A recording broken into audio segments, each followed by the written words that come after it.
আর মহাদেব ওম নমঃ শিবায়। কেমন আছেন আপনারা সবাই? আমি দীপ্তাজীবী মণ্ডল। আজ নিয়ে এমন একটা ভিডিও চলে এসেছি আমি, যেখানে আপনারা জানতে পারবেন যে আপনাদের কি জানার দরকার, এই মুহূর্তে কি নিউজ আসছে উপরওয়ালা ভগবানের আশীর্বাদে, যে ভগবান কি গুড নিউজ দিচ্ছে।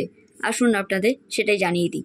প্রথমেই বলি, কোনো কিছু যদি স্টুডেন্ট এখানে নলেজ অনেক বড় কোনো উচ্চশিক্ষা পেতে চান, তাহলে এই মুহূর্তে উচ্চশিক্ষার দিকে অতটা ফোকাস না করে ছোটোখাটো কি শিখতে পারেন একটু দেখে নিন। সরি নয়েসের জন্য, বাট কারণ আপনাদের কাছে এমন কোনো সুযোগ আসছে যে ছোটোখাটো পা ফেলে ফেলে এগিয়ে গিয়ে আপনারা বড় কোনো লক্ষ্যে পৌঁছাতে পারবেন, সেটা শিক্ষার ক্ষেত্রে হোক কিংবা কাজের ক্ষেত্রেই হোক, কেরিয়ারের ক্ষেত্রেই হোক। তবে মন কনফিউজ থাকবে যে আমি এটা করব না ওটা করব, ওটা করব না সেটা করব।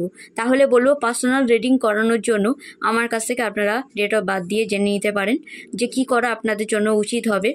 তার সাথে সাথে বলবো যে সূর্যদেবের পূজা করা আপনার জন্য খুব ভালো হবে।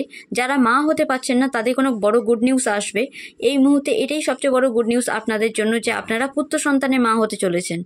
আর তার সাথে সাথে বলবো যে কারোর কোনো মাদার ইস্যু যদি থেকে থাকে, যে মায়ের সাথে বনাবনি হচ্ছে না বা কোনো রকমভাবে মতের মিল হচ্ছে না, মতবিরোধ হচ্ছে, তাহলে সেখানে একটা বড় সূর্যোদয় হবে যে আপনার আর আপনার মায়ের সম্পর্কের মধ্যে একটা মধুরতা আপনারা দেখতে পাবেন।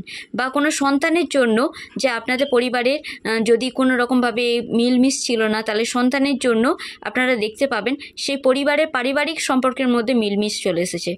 আর আপনারা যদি কোনোভাবে আপনাদের মায়ের শরীর অসুস্থ থেকে থাকে, সরি নয়েসের জন্য, যদি কোনোভাবে মাতৃর কোনো রকম যন্ত্রণা কিংবা কোনো রকমভাবে মায়ের শরীর খারাপ কিংবা মায়ের সাথে মতবিরোধ, মায়ের সাথে মতের মিল যদি না থেকে থাকে, তাহলে মায়ের শরীরও ঠিক হতে শুরু হবে আর সম্পর্কে উন্নতিও দেখতে পাবেন। তবে কিছু টাকা কোথায় ইনভেস্ট করতে হবে, মানে কোথায় ইনভেস্ট করছে না কোথায় করতে হবে, এইটা একটুখানি বুঝে সুঝে করলে ভালো হয়, নচেত অনেক বড় প্রবলেমের সমস্যার মুখে পড়তে পারেন।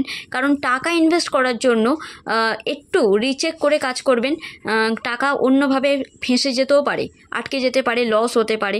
তাই মানি সংক্রান্ত কোনো কিছু হলে একটু বুঝে সুঝে আপনারা যখন ব্যালেন্সে থাকবেন বা কোনো কিছু যদি দেখেন যে আপনাদের জন্য পজিটিভ, তবেই আপনারা পা ফেলবেন, নচেত না। তার সাথে সাথে বলবো কাজের লোড ওভারলোড এতটাই বাড়িয়ে ফেলবেন না যে নিজেদের কিংবা যে কোনো নেগেটিভ কোনো থটস এতটাই বাড়িয়ে ফেলবেন না যে আপনাদের কাজের বোঝা বেড়ে যায় কিংবা আপনাদের কোনোভাবে শারীরিক অসুস্থতার শিকার হতে হয়। তো আপনারা দেখুন যে আপনাদের মন মেজাজ যাতে ঠিকঠাক থাকে, আপনাদের ফাইন্যান্স তবে ঠিকঠাক জায়গায় পজিটিভভাবে আপনাদের হাতেও আসবে আর ইনভেস্টও হবে।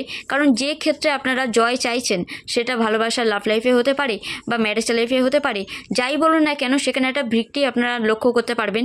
যদি কেউ কারো কোর্ট কেস চলে, তাহলে সেখানে দেখবেন যে একটা বড় জয়ের মানে পথ খুলছে কিংবা কাজ শুরু হচ্ছে। তাই টাকা সংক্রান্ত যদি কোনো রকম খুব দৈনন্দিন জীবনে খুব টানাটানি চলে অর্থের, তাহলে বলবো এই মুহূর্তে একটু সয়ে যান, একটু বুঝে সুঝে পা ফেলুন, কারণ সামনের দিন আপনাদের জন্য ব্রাইট ফিউচার আনছে। So God bless you. Durga Durga Durga.